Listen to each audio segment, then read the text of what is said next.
Paper leak हुआ है। उनके भतीजे से जब हमने गुफ्तगू किया, बातचीत किया, तब देखिए ये सारा मामला, ये सारा पोल खुल गया। बिहार सरकार के ऐसे वो पदाधिकारी थे जिन्हें जानकारी नहीं थी कि बापू परीक्षा परिसर केंद्र में हमारे जो केंद्राधीक्षक है, जिनको डीएम साहब ने एसीएस बताया है, लेकिन हमारे पिताजी इन्विजिलेटर थे। ये भी एक गलत ऑब्जेक्शन है हमारा इस पर भी कि वह एसीएस कैसे थे। बीपीएससी में बड़ा स्कैम हुआ है। राम इकबाल सिंह के भतीजे सन्नी कुमार का यह दावा है कि इसमें डीएम, सीएस, एसडीएम, एसएसपी सभी लोग संलिप्त हैं। BPSC chairman, Bihar board chairman, centre superintendent, DM, SP सभी लोग संलिप्त हैं इसमें। ये पता नहीं था कि वो एसीएस है या फिर केंद्राधीक्षक, ये हार्ट अटैक था या फिर सोची समझी साजिश। राम इकबाल सिंह को बड़ा सबूत हाथ लग गया था जिससे सरकार की सत्ता जा सकती थी, बीपीएससी चेयरमैन की कुर्सी जा सकती थी, और इसको बचाने के लिए यह सब कुछ हुआ। देखिए एक बड़ा सवाल, बीपीएससी चेयरमैन से लेकर पटना डीएम से लेकर एसएसपी से लेकर जो केंद्र के एससीएस जो भी है, उन सारे लोग जो है इसमें संलिप्त। दोपहर 12 बजे से परीक्षा शुरू होना था, लेकिन ऐसा डीएम के द्वारा कहा गया और अस्पताल के रिपोर्ट के द्वारा कि 11 बजे उनकी मौत हुई है। अगर 11 बजे मौत हुई तो इसका मतलब क्वेश्चन पेपर आप लोगों ने 10 बजे ही दे दिया था। डीएम चंद्रशेखर के द्वारा देखिए बताया गया कि पेपर जो है वो अपने समय पर वितरण किया गया, यानी कि 11 बजे के बाद क्वेश्चन पेपर वितरण होना था।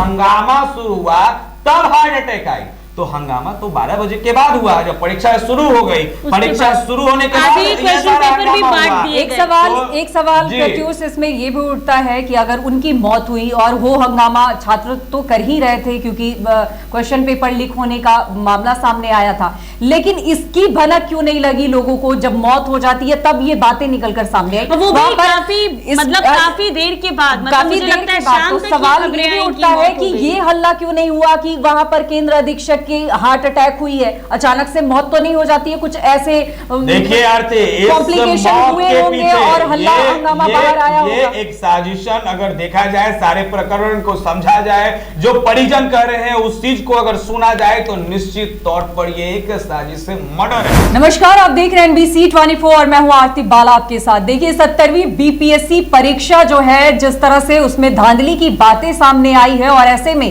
आयोग का उदासीन रवैया जो है वो लोगों को हजम नहीं हो रहा था। वही आपको बता दें कि छात्र लगातार आंदोलन कर रहे थे और इस आंदोलन के बीच परीक्षाएं भी कंडक्ट की गई और इस दौरान केंद्र अधीक्षक की मौत हो गई। उसके बाद ताजा मामला निकलकर सामने आया कि उनका हार्ट अटैक हो गया, जिस कारण उनकी मौत हुई। लेकिन आपको बता दें कि अब भी उनकी मौत एक रहस्य बना हुआ है और इस पर तमाम चर्चा करने के लिए हम अपने सहयोगियों से जुड़ेंगे और आपको बताएंगे कि ये मौत थी या फिर ये मर्डर था। ये सब कुछ इस वीडियो में हम आपको खुलासा करेंगे, क्योंकि तमाम जानकारियां जो मिल रही है इसमें साफ ये दावा किया जा रहा है कि इस दौरान उनकी हार्ट अटैक नहीं हुई थी और कई ऐसे सबूत भी मिले जिसके आधार पर यह कहा गया कि परीक्षा अगर ली गई तो परीक्षा 12 से 2 बजे के बीच ली गई थी और जिस तरह से सबूत पाए गए हैं उसमें यह साफ दावा किया जा रहा है कि उनकी मौत परीक्षा से पहले ही हो गई।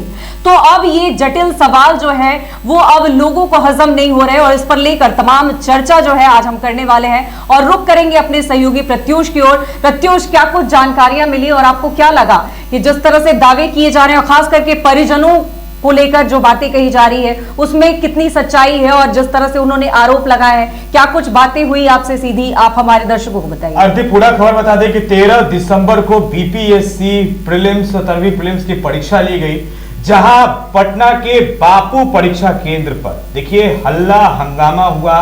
काफी ज्यादा जो है सभी लोगों ने देखा किस तरीके से छात्र अभ्यर्थी जो थे वो पूरे तरीके से भड़क गए और भड़के इसलिए क्योंकि उनके द्वारा ये आरोप लगाया गया कि केंद्राधीक्षक जो है उनके द्वारा क्वेश्चन पेपर लेट से किया गया और यहां तक दावा किया गया कि पेपर लीक हुआ है। और उसी बीच देखिए खबर सामने आई कि केंद्र अधीक्षक राम इकबाल सिंह बापू परीक्षा केंद्र के जो केंद्र अधीक्षक थे उनकी मौत हो जाती है। और उनकी मौत देखिए अभी तक रहस्य बनकर है, लेकिन अब जो है सब कुछ स्पष्ट हो रहा है। और स्पष्ट तौर पर उनके भतीजे से जब हमने गुफ्तगू किया, बातचीत किया, तब देखिए ये सारा मामला, ये सारा पोल खुल गया। और जो मामला खुला है वो दर्शकों ने भी सुना है। देखिए बीपीएससी में बड़ा स्कैम हुआ है। जिस तरीके से राम इकबाल सिंह के भतीजे सन्नी कुमार का यह दावा है कि इसमें डीएम, सीएस, एसडीएम, एसएसपी सभी लोग संलिप्त हैं। हमारे चाचा का मर्डर हुआ है। देखिए ये हम नहीं कह रहे हैं, उनके भतीजे का कहना है। हम उनके बयानों को भी आपको हम सुनाया है कि उन्होंने बयान में देखिए साफ तौर पे कहा गया, सन्नी कुमार ने क्लियर सब कुछ किया कि मेरे पिताजी जो बड़े पिताजी थे, क्या उनकी मौत 11 बजे हो गई। रिपोर्ट आया कि 11 बजे मौत हो गई, 12 बजे से परीक्षा थी। बयान सामने आया, डीएम ने साफ तौर पे बयान दिया। खैर डीएम ने भी, देखिए डीएम को यह भी पता नहीं था, पटना डीएम चंद्रशेखर सिंह जो कि नीतीश कुमार के लगातार इर्द गिर्द घूमते रहते हैं, काफी ज्यादा चहेते हैं, करीबी हैं, चहेते हैं, इतना दिनों तक पटना के डीएम हैं। और इतना बड़ा देखिए उनसे मिस्टेक हुआ या शायद ये साजिश था, ये तो खैर सब कुछ खुलासा बिल्कुल कुछ दिनों में हो ही जाएगा। उनको यह पता नहीं था कि वो एसीएस है या फिर केंद्र अधीक्षक। डीएम ने बयान दिया कि हम एसीएस की मौत हो गई है, हार्ट अटैक से मौत हो गई है। लेकिन ये हार्ट अटैक था या फिर सोची समझी साजिश? क्या राम इकबाल सिंह को बड़ा सबूत हाथ लग गया था जिससे सरकार की सत्ता जा सकती थी, बीपीएससी चेयरमैन की कुर्सी जा सकती थी, और इसको बचाने के लिए यह सब कुछ हुआ। देखिए एक बड़ा सवाल है, कमेंट जो है लगातार आ रहे हैं, सीबीआई जांच होनी चाहिए।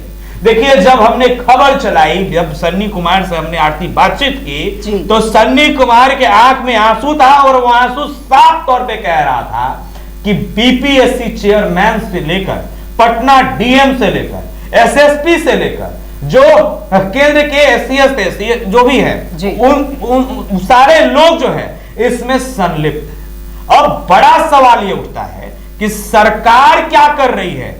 देखिए सन्नी कुमार ने यह भी कहा कि हमारे घर पर कोई झांकी मारने नहीं आया, 8 बजे तक 7 बजे तक रात तक लाश पड़ा रह गया, लेकिन कोई एक अधिकारी देखने तक नहीं आया। जब बीपीएससी का पेपर लीक नहीं हुआ, जब ये लगातार परामर मन्नू भाई जो बीपीएससी के चेयरमैन हैं, जब ये लगातार ये दावा कर रहे हैं, तो आखिर ये किस बुनियाद पर दावा कर रहे हैं? कहां है सीसीटीवी फुटेज? कहां बीपीएससी सीसीटीवी फुटेज कहा गया? अगर केंद्र अधीक्षक राम इकबाल सिंह की मौत हार्ट अटैक से हुई तो वो सारा फुटेज कहां है? राम इकबाल सिंह कैसे गिरे, ये सब कुछ कहा गया? क्योंकि हार्ट अटैक आता है तो निश्चित तौर पर वो इंसान जहां रहता है वहीं रह जाता है। तो आखिर ये सारा सीसीटीवी फुटेज जो है कहां गया? एक तरफ बड़े बड़े दावे किए गए थे जब परीक्षा से पहले पूरे परीक्षा सेंटर पर कैमरे लगाए गए। जी बिल्कुल जी। और दूसरा सबसे अहम सवाल ये हो जाता है कि जब भी ऐसे कोई वारदात हो या फिर इस तरह के मामले जो जटिल हो जाते हैं तो सीसीटीवी कैमरे खराब हो जाते हैं। क्योंकि बीते दिनों जिस तरह से एसकेएमसीएच से शायद ऐसी खबरें निकलकर सामने आई थी और वहां पर मरीज की आंख जो है वो गायब हो गई थी, और जब परिजनों ने आरोप लगाया तो कहा यह गया कि चूहे ने खा गया।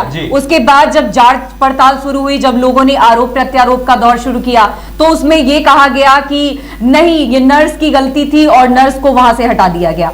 तो मतलब कैसे एक बार गलती हो जाती है, 2 बार ये गलती हो जाती है? बड़ा सवाल ये बनता है कि परीक्षा शुरू होने की जो टाइमिंग थी बीपीएससी की वो सुबह 12 बजे से थी, ठीक है। दोपहर 12 बजे से परीक्षा शुरू होना था, लेकिन ऐसा डीएम के द्वारा कहा गया और अस्पताल के रिपोर्ट के द्वारा कि 11 बजे उनकी मौत हुई है। अगर 11 बजे मौत हुई तो इसका मतलब क्वेश्चन पेपर आप लोगों ने 10 बजे ही दे दिया था। बातें तो यही है ना, क्योंकि परीक्षा तो 12 बजे से शुरू हुई थी। ये बात दर्शाया भी क्या है, हम आपको एक लेटर दिखा रहे हैं, देखिए इस लेटर में आप साफ तौर पे पढ़िए कि किस तरीके से सन्नी कुमार ने सब कुछ स्पष्ट तौर पर यह पत्र लिखा है। और यह पत्र वो जा रहे थे प्रशासन को देने के लिए, एसडीएम, डीएम और एसएसपी के खिलाफ देखिए केस करने सन्नी कुमार जा रहे थे। आप अपने स्क्रीन पर देखिए दोस्तों, लेटर पढ़ रहे होंगे, उस लेटर में साफ तौर पे आप पढ़िए कि सन्नी कुमार ने क्या लिखा है। क्या परीक्षा का जो क्वेश्चन पेपर था वो 10 बजे बांट दिया गया था, क्योंकि डीएम चंद्रशेखर के द्वारा देखिए बताया गया कि पेपर जो है वो अपने समय पर वितरण किया गया, यानी कि 11 बजे के बाद क्वेश्चन पेपर वितरण होना था और पेपर जो है अपने टाइम पर जो है वो बांटा गया। तो आखिर 11 बजे मौत कैसे हो गई? 12 बजे से परीक्षा थी और यह भी बताया गया हंगामा के कारण, जब हंगामा शुरू हुआ तब हार्ट अटैक आई। तो हंगामा तो 12 बजे के बाद हुआ, जब परीक्षा शुरू हो गई, परीक्षा शुरू होने के बाद एक सवाल प्रत्युष इसमें ये भी उठता है कि अगर उनकी मौत हुई और वो हंगामा छात्र तो कर ही रहे थे क्योंकि क्वेश्चन पेपर लीक होने का मामला सामने आया था, लेकिन इसकी भनक क्यों नहीं लगी लोगों को? जब मौत हो जाती है तब ये बातें निकलकर सामने आई, वो भी काफी देर के बाद, काफी देर के बाद। तो सवाल ये भी उठता है कि ये हल्ला क्यों नहीं हुआ कि वहां पर केंद्र अधीक्षक की हार्ट अटैक हुई है, अचानक से मौत तो नहीं हो जाती है? कुछ ऐसे देखिए कॉम्प्लिकेशन हुए होंगे और हल्ला हंगामा बाहर आया होगा। ये एक साजिशन अगर देखा जाए, सारे प्रकरण को समझा जाए, जो परिजन कह रहे हैं उस चीज को अगर सुना जाए तो निश्चित तौर पर ये एक साजिश मर्डर है, ये हत्या है। देखिए ये आरोप हम नहीं लगा रहे हैं, ये आरोप उनके परिजन, जो राम इकबाल सिंह के परिजन हैं वो आरोप लगा रहे हैं। एक 15 साल का बच्चा है, देखिए 15 साल का बच्चा आरती, जो पूरे तरीके से बर्बाद हो जाएगा, उसकी जो पढ़ाई लिखाई है सब कुछ चौपट हो जाएगी। पिता का मौत का जो है कहीं ना कहीं देखिए पूरा परिजन में कोहराम है, और कोहराम सिर्फ इसलिए है क्योंकि बीपीएससी ने कहीं ना कहीं स्कैम किया था।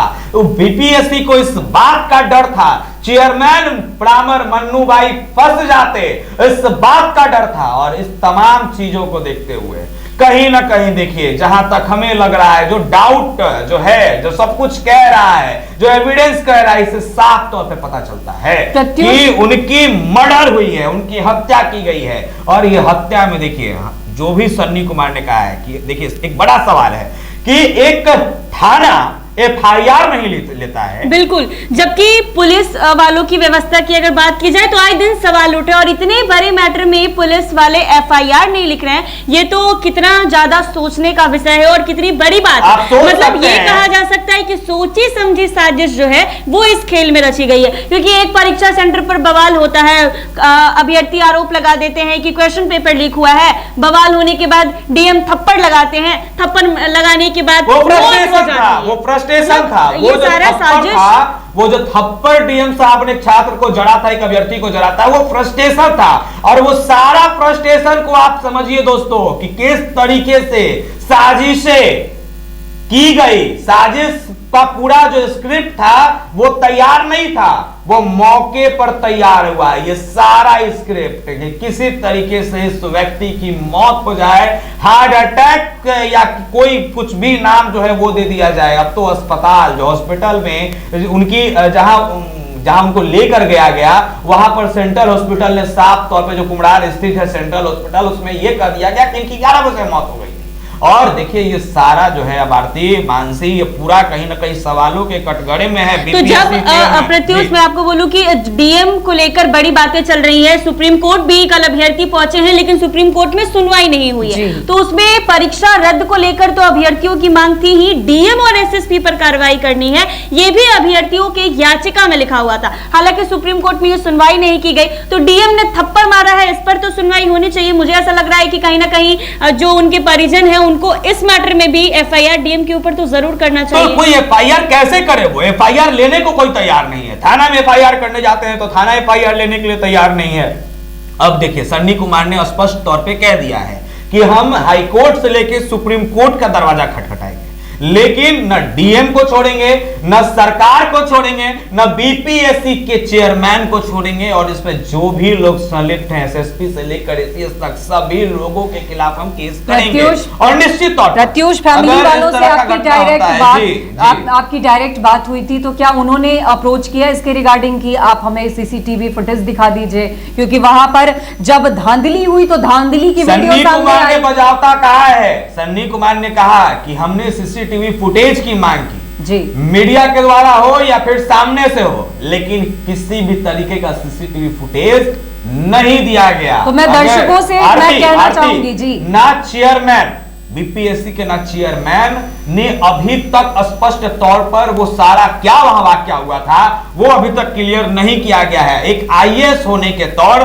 पर जो है पूरे तरीके से बातों को घुमाकर बीपीएससी के चेयरमैन मन्नू भाई जो हैं वो पूरे तरीके से घुमाकर जवाब दे रहे थे। हम खुद जब प्रेस कॉन्फ्रेंस हो रही थी तो प्रेस कॉन्फ्रेंस में हम वहां पर मौजूद थे, सवाल जब उनसे किया जा रहा था तो देखिए कहीं ना कहीं से बातों को ढकते हुए नजर आ रहे थे, इधर से ढके या उधर से देखे, और साफ तौर पे बीपीएससी आयोग अभी तक ये स्वीकार करने के लिए तैयार नहीं है कि पेपर लीक हुआ है।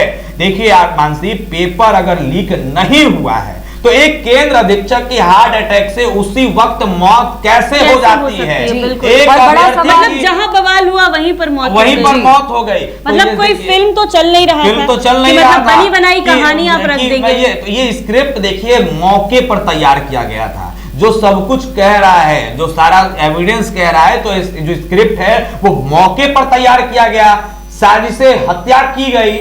और इसमें अब नीतीश कुमार के वो कौन खास व्यक्ति हैं जिन्होंने बीपीएससी का पूरा सीट बेच दिया, सब कुछ दर जो सारा कुछ है देखिए खोल कर रख देंगे, समय का इंतजार कीजिए। जी आप बेहद करीबी मंत्री ही वो माने जा रहे हैं जिन्होंने पूरा बीपीएससी का सीट बेच के रख दिया। प्रत्युष बिल्कुल, देखिए हमने तो कह दिया कि सारा कुछ खोल कर रख देंगे। जो नीतीश कुमार के करीबी मंत्री हैं, जो बीपीएससी सेटर हैं, बीपीएससी का जो बीपीएससी के चेयरमैन से भी मिले, माफ कीजिएगा क्वेश्चन पेपर नहीं, जो बीपीएससी का सीट ही बेच देते हैं, उनका भी देखिए पोल खोलेंगे। जो सीएम साहब बिहार के मुखिया नीतीश कुमार ये कहते हैं कि हम भ्रष्ट नहीं हैं, और जिस तरीके से प्रतिपक्ष ये आरोप लगातार लगाते आ रहे हैं कि अधिकारी पूरे तरीके से भ्रष्ट हैं, अधिकारियों का बिहार में बोलबाला है, तो निश्चित तौर पर जिस तरीके से हमारे पास इनपुट आ रहे हैं इससे साफ पता झलकता है और पता चलता है कि कहीं ना कहीं अधिकारियों का बिहार में बोलबाला है।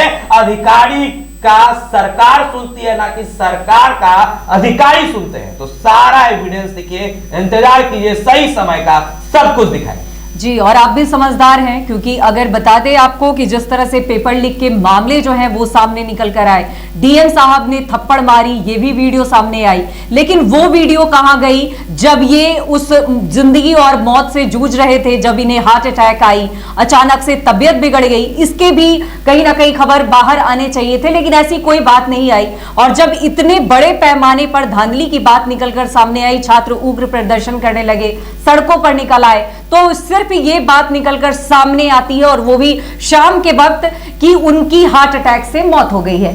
अब जब परिजन मांग कर रहे हैं तो उनको पुख्ता सबूत भी नहीं दिया जा रहा है, और अब उन्होंने कहा है कि इसके रिगार्डिंग हम आगे अप्रोच करेंगे, हाई कोर्ट, सुप्रीम कोर्ट तक जाएंगे ताकि हमें न्याय मिल सके। और उनके साथ कंटिन्यू बने रहेंगे जी, वो हाई कोर्ट जाएंगे, सुप्रीम कोर्ट जाएंगे। कहीं ना कहीं देखिए इसमें जो भी लोग संलिप्त है, सारे लोगों का NBC24 पोल जो है वो खोलेगा, और किसी हालत में जो जहां भी जाना पड़े। देखिए ये बीपीएससी स्कैम जो है ये कोई छोटा मोटा स्कैम नहीं है, कई छात्रों की जिंदगी बर्बाद हुई है, कई छात्र अभ्यर्थी रोड पर, सड़क पर पुलिस का डंडा खाए हैं, और इसमें कई नेता राजनीतिक रोटी जो है वो लगातार सेकते रहे, जबकि कहीं ना कहीं कई लोगों का इसमें जो है बड़ा हाथ है। मानसी प्रशांत किशोर आमरण अनशन पर हैं, आज भी उनकी तबीयत जो है वो नासाज बताई जा रही है, लगातार वो आईसीयू में एडमिट है।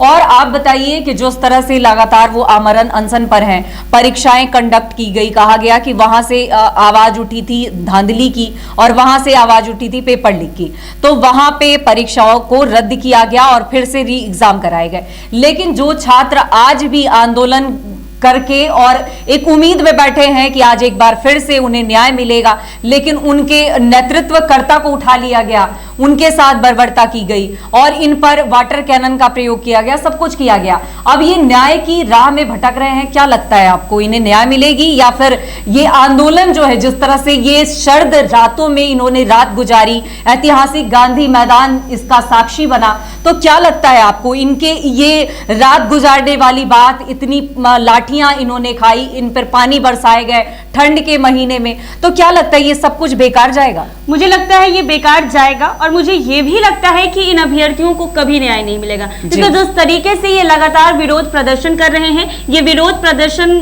होता ही रह जाएगा और इसमें बीच में जितने लोग भी आ रहे हैं ना, वो अपने फायदे के लिए आ रहे हैं। अगर प्रशांत किशोर भी इन अभ्यर्थियों के साथ नजर आए हैं तो सिर्फ और सिर्फ वो अपने फायदे के लिए आए हैं, क्योंकि अभी मौजूदा दिनों में बिहार में विधानसभा का चुनाव होना है और उनको अपना एक चेहरा तैयार करना है कि कैसे हम लोगों के मन में ये विश्वास रखें कि हम अभ्यर्थियों के साथ खड़े हैं और हम युवाओं के हित में काम करेंगे। अगर प्रशांत किशोर भी आमरण अनशन पर उनके साथ बैठे हैं तो सिर्फ और सिर्फ अपनी राजनीति को बरकरार रखने के लिए, क्योंकि इन आमरण अनशन में प्रशांत किशोर का वैनिटी वैन जो है वो भी चर्चा का विषय रहा और बीच में उनकी इमेज भी खराब हो गई थी, वीडियो भी जारी किया गया था जिसमें अभ्यर्थियों को डांटते धमकाते हुए नजर आए थे, कंबल ले लिए हो और अब बहुत ज्यादा तेज बन रहे हो, ऐसी बातें प्रशांत किशोर की निकलकर सामने आई थी। तो कहीं ना कहीं छवि उस समय प्रशांत किशोर की खराब हो गई और किरकिरी होने लगी कि प्रशांत किशोर ऐसे कैसे बोल सकते हैं। तो मुझे ऐसा लगता है कि कहीं ना कहीं उसको मेंटेन करने के लिए ये जो है अभ्यर्थियों के साथ 4-5 दिन बैठे हैं और बकायदा फिर बैठे, अचानक से पुलिस आती है, उठाकर लेकर जाती है, सिविल कोर्ट पहुंचते हैं, बेउर जाते हैं और वहां से अनकंडीशनल बेल भी मिल जाता है। तो मतलब ये सब कुछ एक प्री प्लान है, सिर्फ और सिर्फ राजनीति इसमें हो रही है और इसमें अगर सबसे ज्यादा किसी को परेशानी होती है तो उन अभ्यर्थियों को जो पढ़ लिख कर एग्जाम देते हैं, जिनके पास बहुत ज्यादा पैसे नहीं है